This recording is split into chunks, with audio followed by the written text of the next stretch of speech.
Okay, guys, I think we're ready to go ahead and begin. If our moderator just wants to start us off, maybe we can just begin with like a round of introductions. Hi, everyone. Welcome so much to this session in the classroom. I'm Katerina. I'm a senior studying SRPP. I'm really excited to welcome you all here.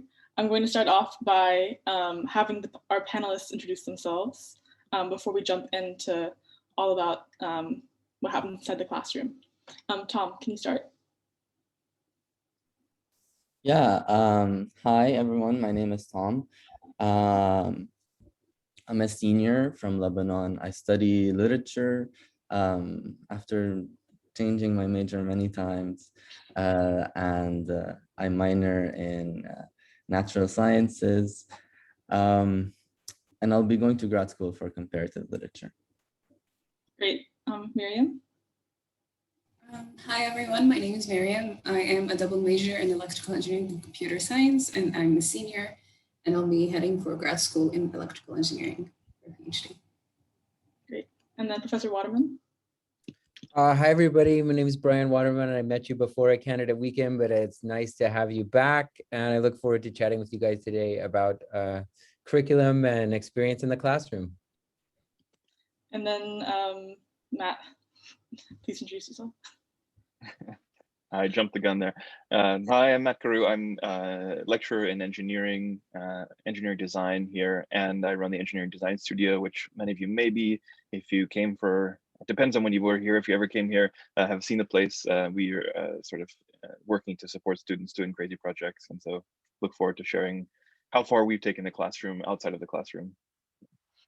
Great. So we're going to start off by us students answering about talking about our academic journeys here, and then we'll kind of toggle back and forth between faculty and student perspectives. So if either Tom or Miriam, could you start by describing your academic journey at NYU AD? For example, majors and minors, how did you choose them? How did you get there? Where'd you start? Tom, go ahead. So I came here wanting to do like math or engineering or something like that. And in fact, Mariam and I were in the same class. We were both doing FOSS the first year, Foundations of Science. And so in my first year, I was sort of debating physics or chemistry. And then I didn't enjoy lab work. So I actually did computer science for a semester, but then I took Introduction to Modern Arabic Literature in my second year, the first semester of my second year, and I changed to literature. But that's why I have a minor in natural sciences, because I did the courses. And I didn't change since then, which some people find surprising. But yeah. And Miriam? Okay, so for me, I started out thinking that I would do chemistry, and then later on I figured out it's not for me and I wanted to do engineering. So hopped onto electrical engineering, and then later on I figured out that I really like programming too. And for me to be a better electrical engineer, I need to take like more classes outside. So I started taking computer science classes, and like somehow last semester I figured out that I can actually finish the double major. So yeah, here I am. And then for me, I started off, I think NYU AD like gives you a form which asks which majors you might be interested in before you come. And I think I probably checked off like 6 of them. I had no idea, but I was kind of between literature and Arab crossroads. And then based on a few classes I took, I ended up in SRPP, and I don't regret it, but I also, yeah, that was me, I had no idea. And so kind of jumping from these majors and minors and thinking about the core, for students, what does the core curriculum look like for you? What kind of courses have you taken, and have they influenced your choices or your jumps between majors? Tom. Yeah, I think the core for me is, I mean, it's hard to look at it now from like a, sort of an objective point of view, but I think it's a place where one can explore like their interest, but at the same time, while sort of fulfilling sort of like a sort of area or skill requirement. That's how I see it, at least. So, you know, you have four categories, and then you have the colloquiums as well. And so, so under each category, there's a lot of different courses. And, you know, I think it's pretty easy for someone to find something that they would be interested if they don't know about. I mean, it's better if they don't know about it, actually, but, you know, something that they find interesting within that category that they would want to take. So for example, you know, if you think of the data core, you know, there's everything from like a biology related data core to like a space related data core, right? And then so under that umbrella, you know, and everything in between. So you're very likely to find something that you're interested in. So yeah, that's how I see the core. And I mean, I think that I'll just also say that over the past 4 years, I think the core has sort of changed and grown in very interesting ways. Probably Brian has more to say about that, but yeah, I just wanted to point it out. I'll let him jump in actually right now. So like, why do we have the core? What is the purpose of us taking these courses that aren't directly for our majors? Professor Waterman. Sorry, I was too busy posting comments on the site. Why do we have the core? The core is comparable to what most universities have. They call their general elective or their general education requirements. Some other universities also call it a core. In some schools, you're just expected to take introductory subjects in a bunch of different fields so that you have a well-rounded education. And at other schools, you take all of the same courses so that you have everybody has the same experience reading the same 200 books or whatever. And that's called a common curriculum. And ours is different. Ours is, we want you to have the breadth that the general education usually requires. So you can take classes from faculty in all the different divisions of the university, but we also want you to be able to go to things that really spark your curiosity. So the kind of data class that Tom was talking about, like, you know, a data and discovery class called space might be more interesting to you than intro to natural sciences, you know, like life sciences 101 or something like that. And we hope that the courses are organized around questions that really just make the subjects come alive for you and give you a chance to participate in the process of kind of making knowledge and thinking through the disciplines that you're exposed to. But why do we have it? I really think that we have it because it should help you gain perspective on the rest of your education. So you can use those courses to kind of take a step back and think about what you're doing in your major from a critical perspective, and also to do the same thing about just yourself. So I think our highest aspiration for these courses is they would be transformational in a way that helps you think about your life through a new lens, and might gain something from those courses that you take with you into the rest of your lives beyond the university. So that's my answer. Matt, do you want to jump in? I said Tom didn't mention that he took my class. I'm really offended. Yeah, I mean, I've had the joy too of teaching in the core a couple of times. And so again, actually the words you're using there, Brian, are the kind of words I often end sessions with my students with after having teaching in the art, technology, design as part of the core.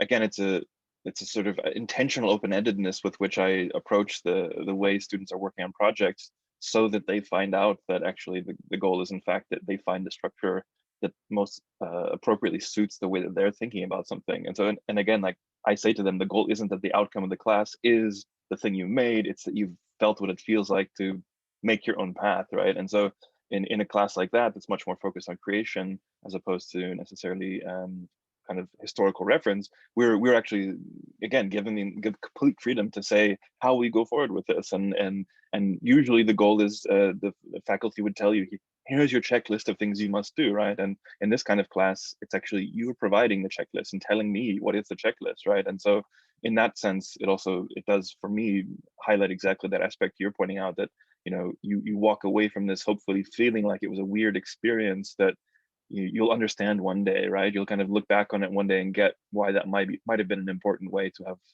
had a freedom to work or think. Great. Can I say one other thing, Katerina, before you move on? It's also a way for you to do things outside of the comfort zone of your major, to kind of get, so you can kind of do something different and create some balance. And I know that Miriam's taking a class called Laughter right now. And my guess is that class is not very much like the classes that you're taking in your major as a minor, right? Absolutely. Like it's taught by a theater professor, so it's very, very different from engineering. And I think that's the amazing thing about core classes here. And I really appreciate them as someone who had a very technical kind of just like degree throughout like the 4 years, just doing engineering and computer science for most of my courses. So the core curriculum in a way helped me just gain completely new perspective and get to know things that I would not have get a chance to know or explore or learn about in any other kind of situation. At the same time, so if I'm an engineering major, I'd be discussing or like working on projects with people who are in completely different majors that I would not normally interact with throughout my studies. So I get to know more people, I get like to expand my network, I get to know more professors, and it definitely helps so much in terms of just gaining perspective and enriching your undergraduate experience, which like you would normally only gain in your undergrad. I just want to say one last thing really quick. I mean, I think I like a lot of the time when first years like come to me or ask me like, oh, like, I don't know what I want to major in, or I'm not sure I want to like, yeah, I'm not really sure where to even start. And I'm like, okay, take a core. Because in a way, like, if you take a culture and CCEA, I forget what it's called, cultural analysis and exploration. Cultural exploration and analysis. Okay, yeah. If you take a course like this, it's probably taught by like a professor in the arts or humanities, and so it's a way to like explore literature or philosophy or theater while also fulfilling a requirement. So if you enjoy it, then you can. It's a way to be like, oh, maybe I want to do literature, for example. If you don't like it or don't enjoy it that much, you would have still fulfilled the requirements. So that in a way, that's like a practical sort of way to approach the core as well. Yeah, for sure. And then jumping on, so I agree with the course. I've also been able to explore things that I just want to try out. For example, I took a course called Wellbeing and Design of the Built Environment, which kind of helped connect between SRPP and a little bit more design to think about what the practical applications of my major as well. But I'm going to shift and move to another question. What are the challenges, Tom and Miriam, that you faced academically during your time here? I'll start with Miriam. Sure. I think coming in as a very enthusiastic undergrad and freshman, you come in and you want to take all the courses that are offered, and you're willing to overload every single semester, which is not really the smartest decision sometimes. So I think time management was definitely a challenge for me at the very beginning, starting off like with my undergraduate experience here. Everyone's doing all these amazing things and you're trying to juggle between like academics, and especially when you're doing like foundations of science, which is such a time-consuming introductory class that you have to do if you're joining the sciences or the engineering departments. And you also want to do like join different student interest groups and going to these events on campus, like once you go back to in person. So I think it's just trying to be mindful of what you can do for now and just like trying to manage the things that you want to focus on each semester, and just juggling that and knowing how to go around it. Tom? Yeah, I would say like it's similar for me, like it's definitely, just how to like prioritize, and I think with time, like I was like when we got the questions and I was thinking about the answer to this one. Like I feel like I'm in a place now where like I figured it out, and it was hard for me to sort of go back and think about, challenges that I encountered over the past 4 years. But I would say definitely like time management, prioritization, of, you know, like I really want to be part of the SIG and like attend all its events and plan all these great things, but you know, I also need to, you know, do well in my classes. And sometimes you won't make the right decisions, and I think that's why the first year is so great with like the like you if the policy about first year grades where like they don't count toward your official GPA. So it's a place where you know, it's an opportunity to mess up and learn, you know, even if you did a lot of things in high school and feel like, you know, you figured it all out. I think it's just fundamentally different when you come to college. And then I think for myself, besides for time management, it was also choosing the right balance of courses.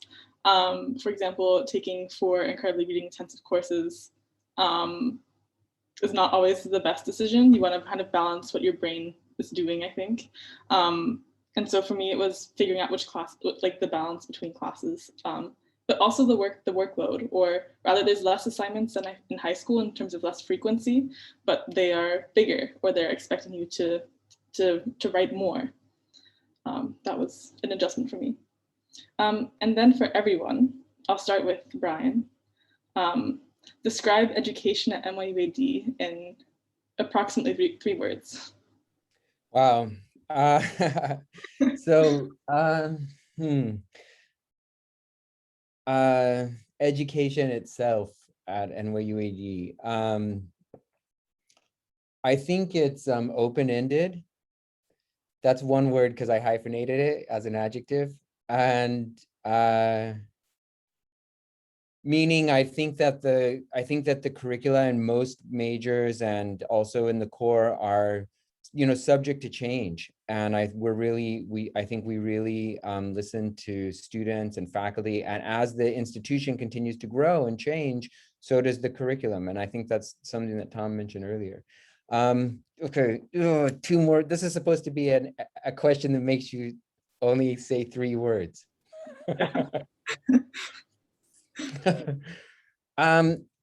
Fun and intimate. Most of our classrooms are pretty small in size, so you get a lot of hands-on time directly with your professors. And then Matt. Did I do okay, you guys? Yeah, I mean, you ended with 3 words-ish. Yeah, I vaguely recall this conversation happening as we're having some meetings about the future of the university as we had leadership change the last couple of years, and I had a hard time coming up with 3 words. I used the word radical because I think it's actually an important thing to try and enforce being there, even though it sometimes isn't there. And I think it's a thing that we should try to, again, see the classroom as broadly as possible, and also see what we discuss and how we engage with it as broadly as possible.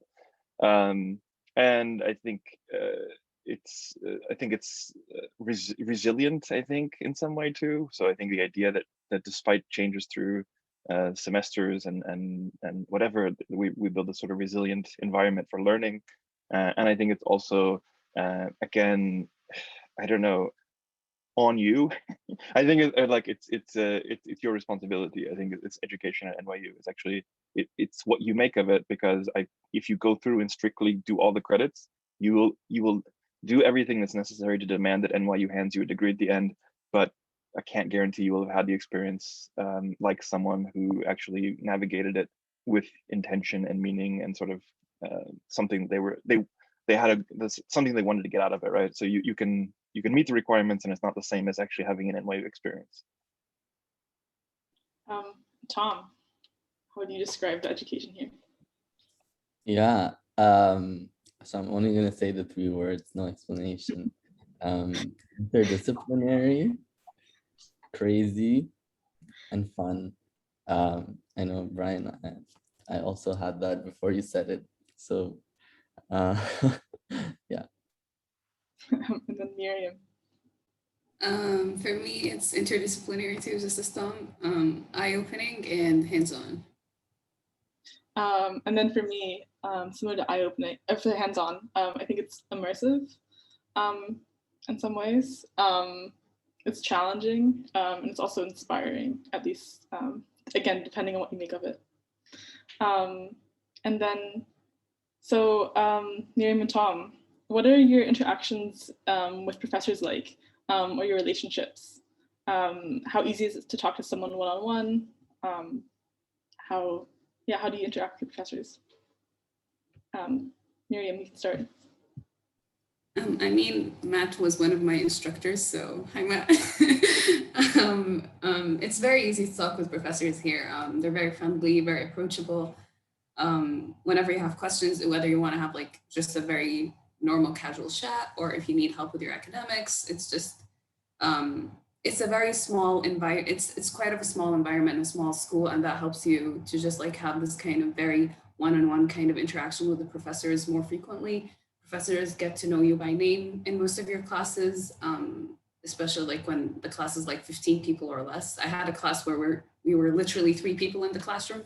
So, so it's very easy, just like, it's a very kind of laid back kind of environment in terms of just like interacting with professors and having a very good relationship with them, and just like them mentoring you and understanding like, and being flexible also with what you need. And so, so yeah, it's been a very positive experience for me, and I would definitely recommend that go to office hours whenever you need to, just like try to interact with these professors as much as you can, because their experiences and their advice definitely help you navigate a lot of things on campus easier than just like trying everything out, just, you know. And then Tom. Yeah, I mean, I think similar to Mariam, I've had like amazing, I mean, I have amazing relationships with professors, even with like, you know, bigger classes. Like I'm thinking of Foundations of Science. I have a really good relationship with my physics professor, George, and then we ended up working together again as part of the curriculum committee with Brian, who was also my professor. And so I think that, you know, overall, like, you know, when I think of big classes, it's like 30 people, you know, like a small lecture. Yeah, I mean, I think in the long run, it also like really helps you with like, you know, as you like plan what you want to do later, connections to I don't know, different opportunities, even on campus when you're still a student. I think you know, like Mariam said, when you know, the relationships that you sort of foster, so that, you know, at the end of the day, it also in a way is part of your education. You know, like I think I learned as much in the classroom as like serving on some committees, you know, with Brian, for example, where like we talked about the curriculum, we thought about, you know, ways that we can make it better. And, you know, these experiences are equally, you know, eye-opening and sort of pay off in the long run, as, you know, reading a book in a class.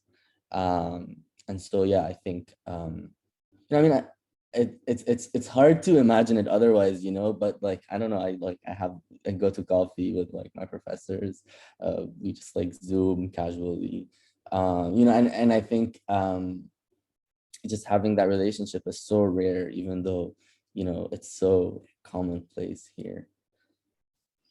Yeah, and for me, it's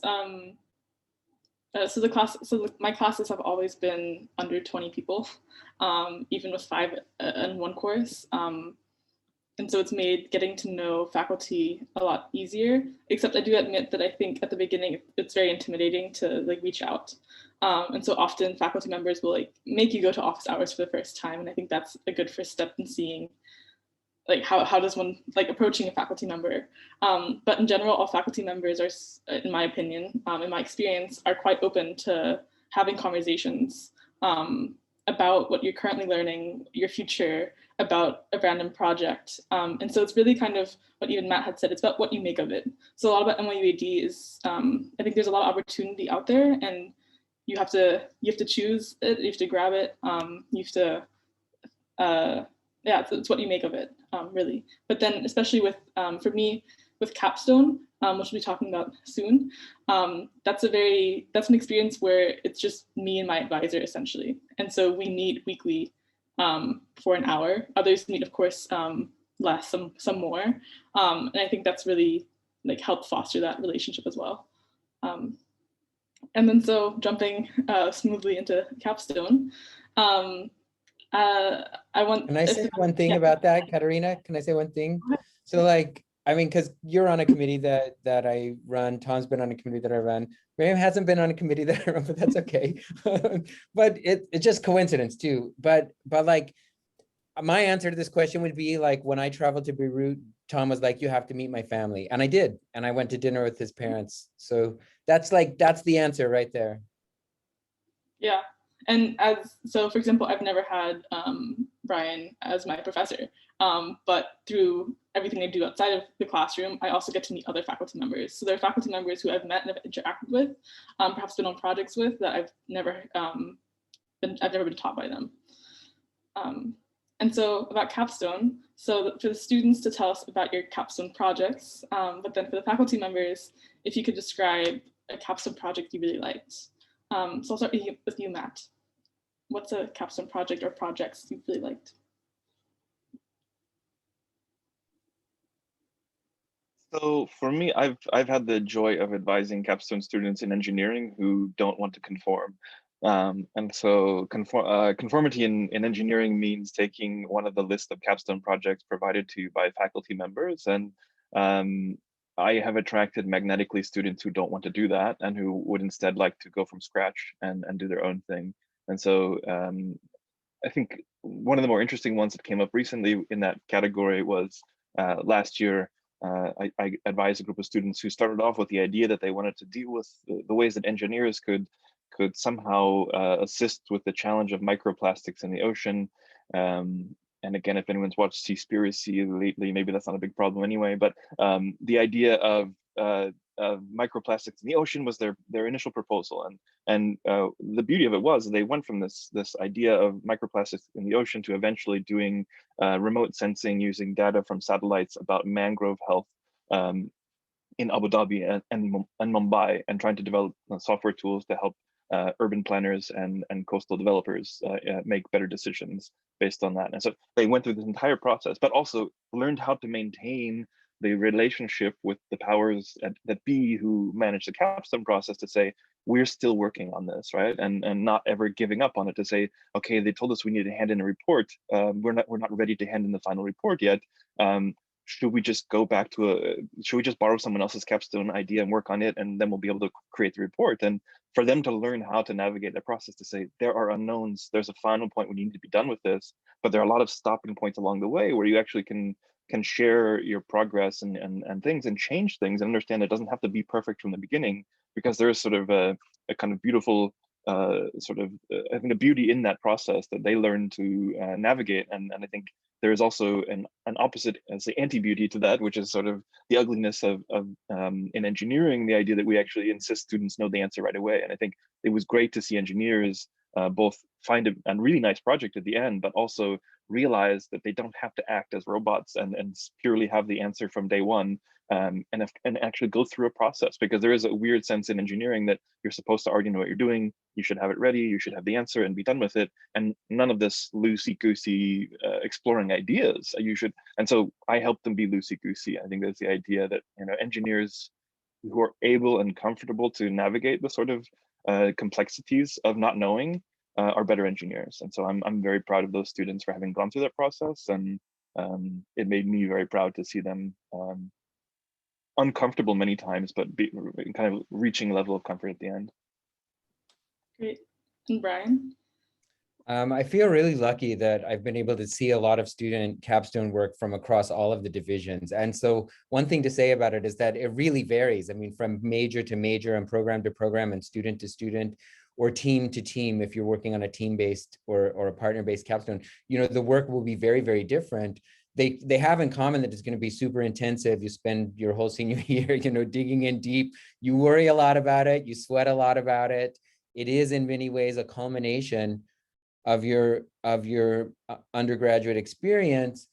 And for some people, they take it on to do other work, like it'll catapult them into the next stage of their studies. Like some people take it on into graduate school or into professional development, and other people set it aside and move on. So I would say a few really memorable ones come to mind. I mean, there's a collection of short stories by a Vietnamese Australian literature and creative writing major who is currently finishing her JD at Harvard, and her short story collection is now published and won awards. I mean, so it's I had a student who was really, Matt knows this guy too, so he's a literature creative writer student, but super interested in technology and computers and how to use interactive media as a way to generate literature, kind of experiment with literature. And so he took a bunch of documents from his family history and took the text and language from those, and then used some computer, his own code, his own algorithms to kind of digest and regurgitate stuff out. And he wrote a collection of poetry that's based on family history, but also had this technological intervention, and super creative, interesting project. I'm trying to think about maybe one more. There's so many.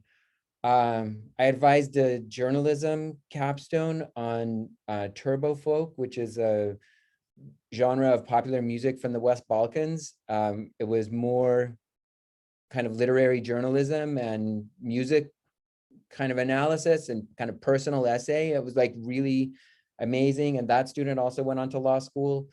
And I said only one more, but then I had a student from Pakistan who did a really interesting personal essay, an extended personal essay about language accessibility in Abu Dhabi. So she did ethnographies of kind of middle-class Pakistani expats in Abu Dhabi, wrote about that experience, but also had a very personal dimension to it about where language gives you access into certain parts of the city, where your passport gives you access into some parts of the city, but not others, and where being an NYU student gives you access to some part of the city and not others. And it was a really interesting meditation on life in Abu Dhabi, a nice way to reflect back on the course of that 4-year experience. And that student is in an MFA program in creative writing. So anyway. Tom, what's your project about? It's hard to describe, but I'll try. So it's a more traditional capstone. It's a study of a 17th century book from Egypt. It's interesting because it's sort of like one of the very few books in Arabic literature that deals with peasants, and representations of peasants and like the lower classes, especially in like the pre-modern period. And so I compare it to travelogues and other sort of genres that existed in the pre-modern period to sort of understand it better. And usually, like, if people want me to, like, they tell me what is it about, or whose story are you telling? I say it's two stories. A story of how we read us today in the 21st century, and a story of like the 17th century. So it sort of straddles these two different sort of strings. So yeah, I mean, I don't know how much sense that made, but that's what my project is. And then Miriam? So although I'm a double major, I get to pick only one major that I do my capstone in, and my primary major is electrical engineering, so that's what my capstone is on. And for engineering, it's quite different from like many majors. You get to do your capstone in groups of 2 to 4 people. So my team and I decided to also not follow the list of capstones that we had, and just like came up with our own capstone, which was quite interesting. And we faced our own challenges because of the pandemic, but we are devising like a sound detection and localization system to detect or like just know the population dynamics of pests around museums, specifically the Louvre Museum in Abu Dhabi. So yeah, that's just like a summary of what our capstone's on. It's a lot of computer engineering and a lot of software and hardware, and it's quite interesting. But I would say that the school did like helped a lot in terms of just facilitating how we can navigate the pandemic and just like still try to get as much of our capstone as much as we can. So in terms of like resources, meeting our mentors and supervising advisors, even providing spaces for us to work in person, because sometimes you have to do hands-on stuff, especially for hardware, for engineering. So yeah. Yeah, and then for my capstone, so first of all, in SRPP, we're allowed to kind of do almost whatever we want within, we can choose whatever we want, and we have very supportive faculty. So it's a lot about what you make of it, again. So my capstone is a little bit more, I guess, traditional.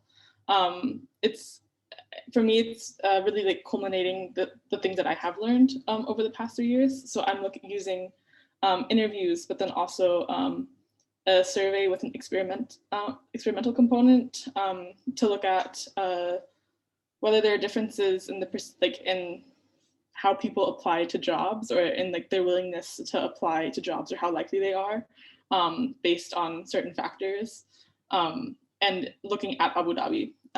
So just like looking at the UAE labor market and thinking about why things work or don't work the way that they do. That's as simply as I can put it. And then so I just want to say one thing.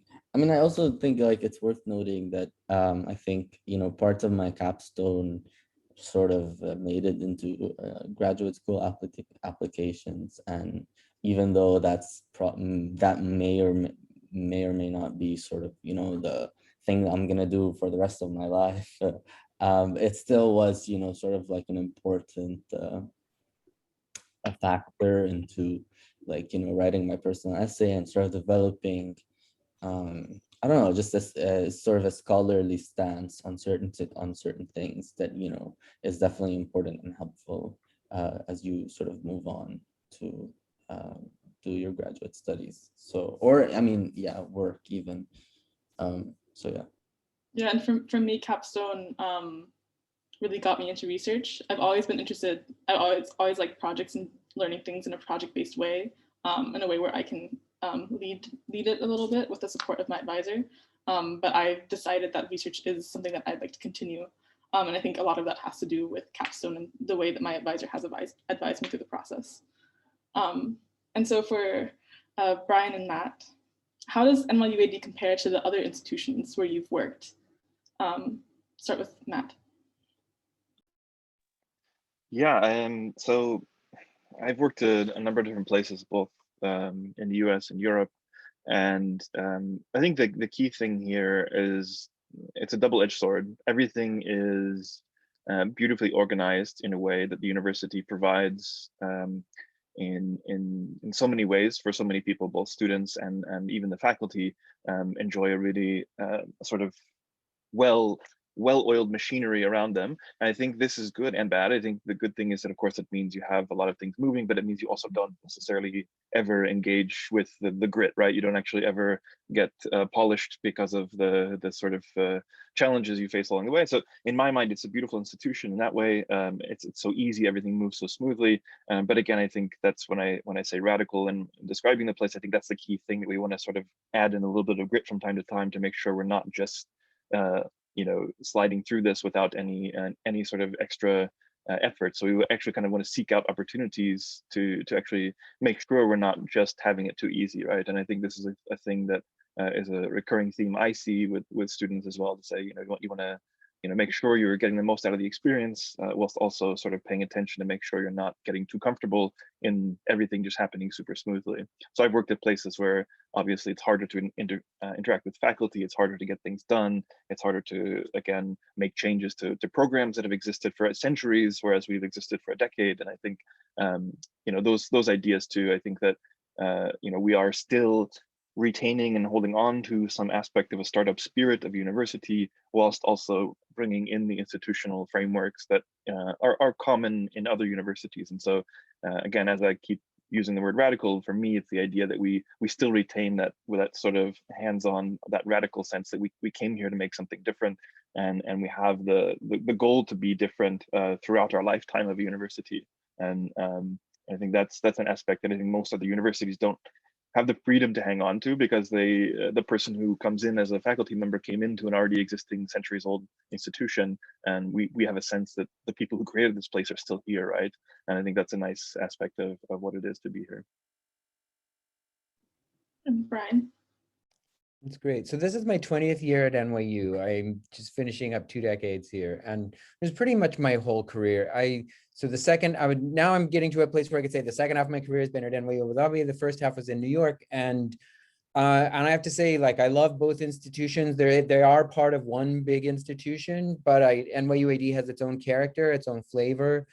Of course, it has the resources of the larger global network, but it also has changed NYU as an institution. So NYU Abu Dhabi and NYU Shanghai send a lot of students to New York, and classrooms in New York feel different. The international student population in New York feels different than it did 10, 15 years ago, because of the incredible amount of diversity from the 2 portal campuses flowing back into NYU. And so it's a great kind of symbiotic system. There's some notable differences. One is scale.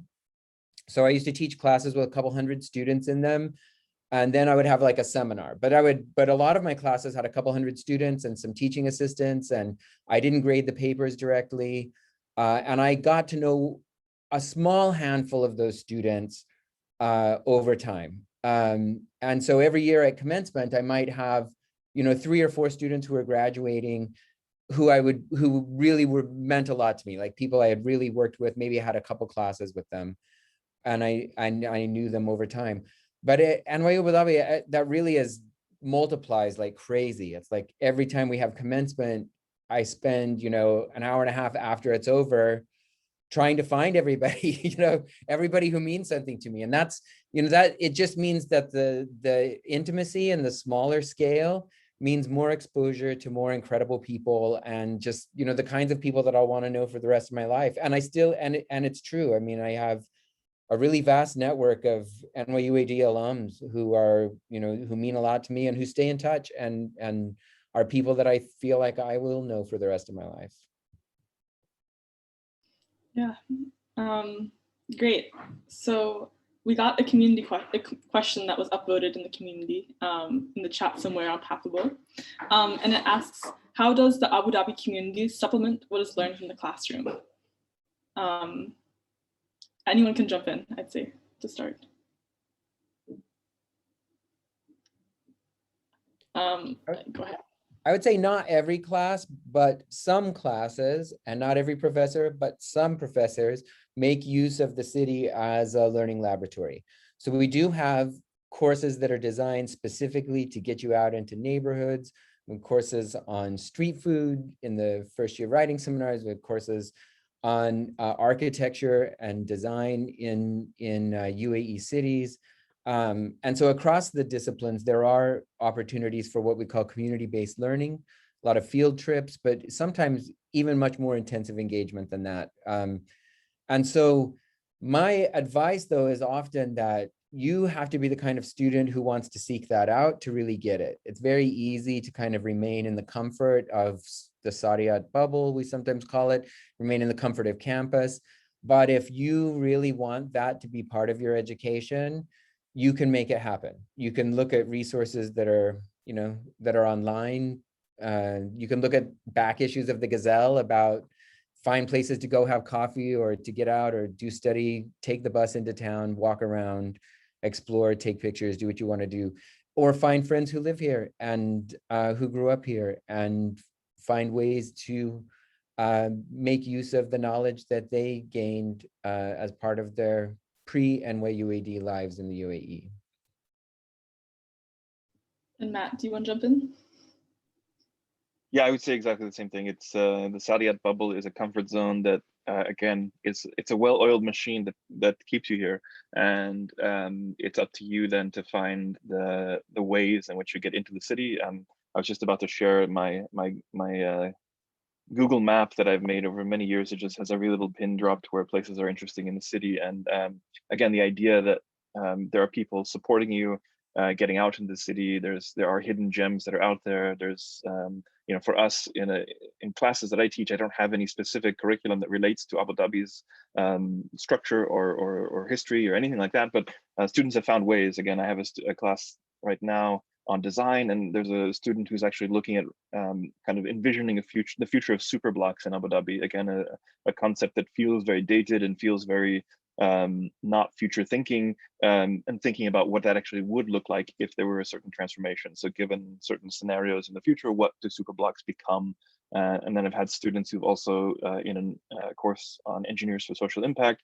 Normally we do projects with partners in Mumbai, but actually it turned out because of COVID, we ended up looking elsewhere, and they ended up looking at designing a certain area of Abu Dhabi in response to a call from the municipalities to think about how to overcome the heat island effect of Abu Dhabi. And so again, being drawn to all the different, you know, histories of architecture and all the things that you need to think about in order to make a proposal that would be one that they eventually submitted to the municipalities as their sort of suggestion of how to work in that space. And again, in my design and innovation class, I've historically, you know, forced students to be a little bit crazy and go off into the city and search for chips on sandwiches. So we have a map also of every possible place in Abu Dhabi where you can get this classic late night street food of chips on sandwich.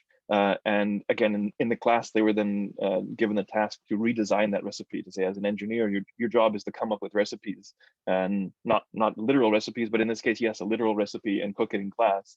And then last year, we actually asked them to do that with regag, which is another less popular but interesting food in Abu Dhabi. Does it go and find all the places where you can get regag and actually now make new recipes for regag? And so again, we play around even in engineering with things that have nothing to do with engineering, just to reinforce again the sort of different perspectives on the same thing. To say your job as an engineer is to build the designs that someone else can fabricate. Here, your job is to come up with a recipe that you will fabricate, but someone else could fabricate as well.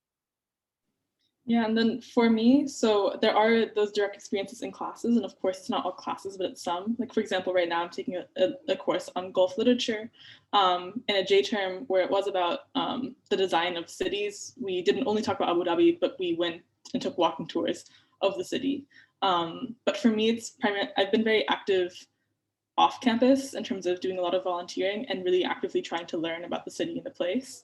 And that has directly influenced, I think, my capstone for one, but also the topics that I'm interested in. Tom and Miriam, do you have any ways that Abu Dhabi community supplemented in the classroom, perhaps some community-based learning? Yeah, I mean, I think I'm thinking of my J term on sustainable development. It was a core, a data core, and we like had the chance to go to Masdar City, and sort of, see, projects that worked and also didn't work, as part of, the sort of the ideation that went into the city. I'm also thinking of, I don't know, like a class I took last semester. Part of it had an assignment to like go to the Louvre or another museum or exhibition and, do like a specific exercise with art. I'm thinking of another core in which we, we had weekly blog posts. So as a design core, and we had weekly blog posts where, we had to, I don't know, analyze different signs and I mean, it was about wayfinding, so about signs and different, directional elements. And so, while you can write about stuff on campus, a lot of the time that involved, even if like I'd be at the mall with friends and be like, oh my God, that's something I can write about, and just like take a photo of it and then, include it in my blog. So in that sense, I feel, these things, I mean, it's a good way to think about it, in the sense that it's not just intended, sort of integration with Abu Dhabi or the UAE, but a lot of the time these things sort of just spill out of the classroom. And we also go to other Emirates. I'm thinking, part of a literature class, we went to the Emirates Festival for Literature. And we went to Sharjah to the art museums there. So it's it feels organic. It's hard to think back to like specific moments, but I would say that my education would have looked pretty different had it been in another city. Yeah, I completely agree. And so this is a question for everyone. So what advice do you have for incoming students around academics? And I think we've kind of touched on some of that throughout, but kind of in closing, what is some advice? Miriam, do you have anything to start with? Sure. I was just like trying to answer the questions on the chat, especially the one about socializing for engineering. So advice for incoming students around academics would be try to think through your the course load that you take, especially very early on. I know it's very exciting to just like try to finish a double major, but that's definitely not the goal. Like while I am double majoring right now, I was very hesitant about it for a very long time because I wanted to make sure that I gave myself the space to explore enough courses and just like explore enough fields to help me curate my undergraduate experience rather than just come out with like a double major, because a double major is not 2 degrees in any way. And it also does not increase your chances necessarily when it comes to like post-graduation plans, whether it's grad school or joining the industry or all of that. So I think try to take the classes that interest you the most and talk to people. It's very important to talk to upperclassmen as much as you can. That really helped me figure out things instead of just like know how to do things, like the best way to go around things instead of figuring it out myself, and just like trial and error in a span of 4 years is not really the ideal way of doing things. So definitely talk to upperclassmen. People here are generally very nice and very approachable. So whether it's like students, professors, you name it. And yeah, try to explore Abu Dhabi more than I did. I would say I don't think I explored Abu Dhabi enough, and that was because of like part of it is because of like how rigorous my academic schedule was. But I would say it's something that looking back, like I'm trying to compensate for it right now. But in a pandemic, I know that I've missed out on some stuff too. So yeah. And then Brian, what would your advice be? Okay, so I was thinking about this. Tell me if this works. Don't act like millennials. That's my advice. Because there's this thing that happened with millennials when they were in college, right? Which is that they only did things that they got credit for. And so like my worst millennial story is like a millennial showed up and it was first semester into like a binder with a triple major plan. Like, I can do it. I can do a triple major. I can make it happen. Here's the way it's going to happen. And what that meant is like you would never do anything in your college experience that you didn't get credit for. And I really feel like there's a Gen Z ethos that you have to keep with you when you go into college. You cannot become a millennial when you come to college, but like the Gen Z ethos would be, you're driving the boat and you know what's meaningful, and you might know what's meaningful more than the grownups do, and so you drive that. And the thing is, like, find something that you love to do that you don't get any credit for, and do those things, because that may in the end turn out to be the most important part of your education. And if you're only doing things so that you can get it on a transcript or get into, a good grad school or, whatever, then you're acting like a millennial. So that's my advice, is don't act like a millennial. Sorry, any millennials who are now professionals on staff listening into this call. I didn't mean to disparage you, but it's just my advice. I can't second that hard enough. So my thirding of that would be also, there's a temptation that you need extra pocket change on campus, and if you truly do, great, but don't exchange your time for money. when you can avoid it, right? So you have a lot of opportunities here where you in your future you will make more money as professionals. We know it. We trust that you're going to be successful people. Don't, unless you need to, enter into arrangements of exchanging your time for money unless you really want to do the thing that you're doing, right? And I think that's a key thing. I say that as probably opposition to many people, and probably again insulting people who are sitting here being paid. I don't know, but like the idea that your time at university when you're in this bubble with the Sadia bubble is a beautiful thing as well as a challenging thing, but you will never in your life be surrounded by so many smart, inspired, and challenging academically and sort of intellectually challenging people that you'll miss this. And I think the key thing is to make the most of that, and the most of that is making the human connections, actually getting to know people, like Brian said, having these people who you will know for the rest of your life, and realizing that they were some very, very interesting people that you had this opportunity to spend time with, and actually make the most of that time while you're here. Great answer. Tom? Yeah, that's why I love everyone on this panel, because they almost stole these things from my mouth. But it's true, like I mean, canned weekends, the first years, I always get texts, questions, can I double major in engineering, and in engineering and computer science, and maybe minor in music. And for me, it's like, it's just whatever, I like just think about graduating. Like I have a minor because it just happened, like it's retrospective. And I have a major because I have to graduate. But I just think that, and I think that this sort of ethos, to borrow Brian's term, was extremely rewarding, because I got to take the classes I want to take without being restricted by oh, I need to take this course just to complete my minor, or I need to take this course because which I have some friends going through that, especially this semester, in their last year. So yeah, I mean, I think I'll just I'll emphasize everything that everyone else said, that just do things that are meaningful to you. Yeah.